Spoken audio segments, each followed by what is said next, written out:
terus jajanin ya. Gak usah. Nggak mau, aku nggak suka, aku menjajanin. Nanti kita beli telur gulung. Iya, nanti ya. Iya, makasih banyak ayang, love you. Love you more. Hati-hati di jalan ya. Iya. Ayang sayang aku nggak sih? Sayang. Makasih. Lagi macet ini kocak. Sama tanggal 22 Iya. ayang. Iya, sama tanggal 22 ya, Yang ya. Udah kamu hati-hati di jalan yang ya. Dadah, love you.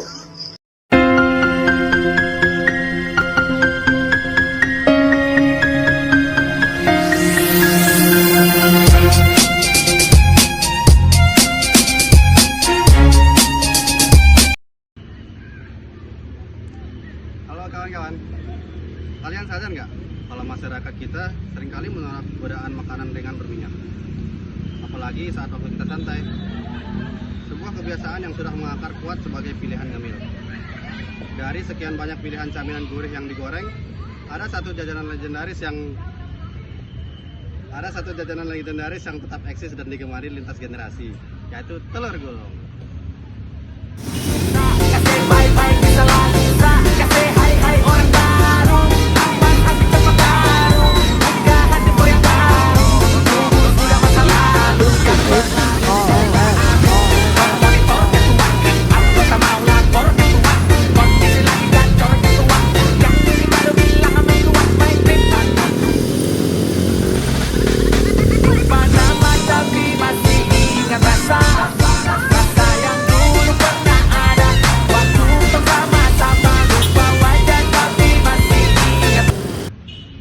Telur gulung adalah jajanan kaki lima yang sangat populer, terkenal karena kesederhanaannya dan rasanya yang gurih.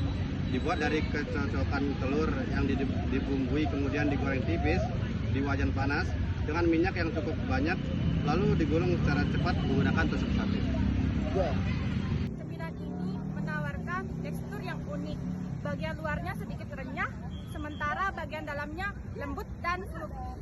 Biasanya telur gulung disajikan dengan cocolan saus sambal, pedas manis, menjadikannya perpaduan sempurna antara rasa gurih, berminyak, dan pedas yang selalu sukses memanjakan lidah.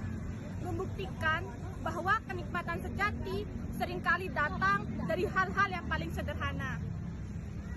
Nah, kan kalian sering nih makan telur gulung, tapi kalian tahu nggak apa aja sih bahan-bahannya? Sini biar aku kasih tahu.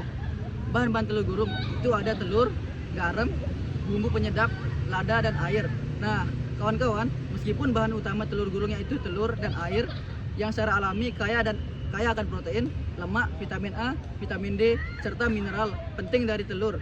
Tetapi proses pembuatannya sebagai jajan kaki lima memiliki sisi lain.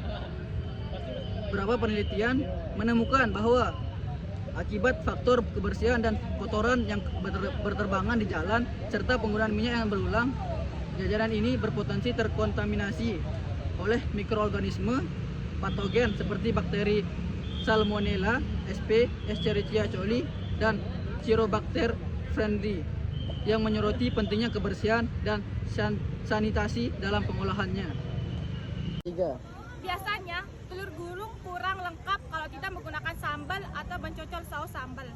Saus sambal biasanya terbuat dari cabai, tomat, air, gula pasir, cuka, dan pengental. Sehingga kandungan gizi didominasi oleh karbohidrat dan gula dari pemanis serta sedikit vitamin C dari cabai. Namun, dalam konteks jajanan kaki lima, saus sambal sering menjadi titik kritis kontaminasi mikroorganisme karena penyimpanan yang tidak higienis atau pengenceran dengan air mentah. Bakteri patogen yang sering teridentifikasi dalam saus jajanan adalah kelompok Coliform Escherichia coli dan kadang-kadang kapang yaitu Aspergillus sp yang dapat makanan sepele yang kalau dimakan terus-terusan itu akan membuat atau memicu penyakit kronis di tubuh kalian. Yang pertama adalah gorengan. tapi gorengan yang menggunakan minyak yang sampai hitam digoreng berkali-kali. Jadi saya kasih tahu kawan-kawan, saya perjelas sekali lagi ya. Kalian mau makan gorengan di waktu muda itu terserah kalian gitu kan. Cuman saya kasih tahu bahwa minyak yang digoreng berkali-kali yang sampai hitam itu akan resiko menimbulkan namanya pengendapan kolesterol dan menimbulkan peningkatan dari LDL dan akan menimbulkan naiknya kalori. Lemak yang dihasilkan dari minyak yang digoreng berkali-kali ini akan menimbulkan pengendapan di pembuluh darah utama, terutama arteri. Nah, kalau mengendapnya itu di arteri-arteri pembuluh darah kapiler, maka akan menyebabkan blokade total. Nah, meskipun telur gulung memberikan kita sensasi yang enak dan gurih dan memiliki kandungan protein yang tinggi dan vitamin dalam telur, konsumsi telur gulung secara berlebihan ini berpotensi merugikan kesehatan karena tingginya asupan trans dan lemak jenuh dari minyak goreng yang digunakan untuk memasaknya, serta resiko kontaminasi bakteri serta dapat memicu peningkatan berat badan dan obesitas. Dan berpotensi juga meningkatkan resiko penyakit kardiovaskular dan gangguan pencernaan akibat asupan lemak tinggi, terutama jika digoreng menggunakan minyak jelantah yang menghasilkan senyawa beracun.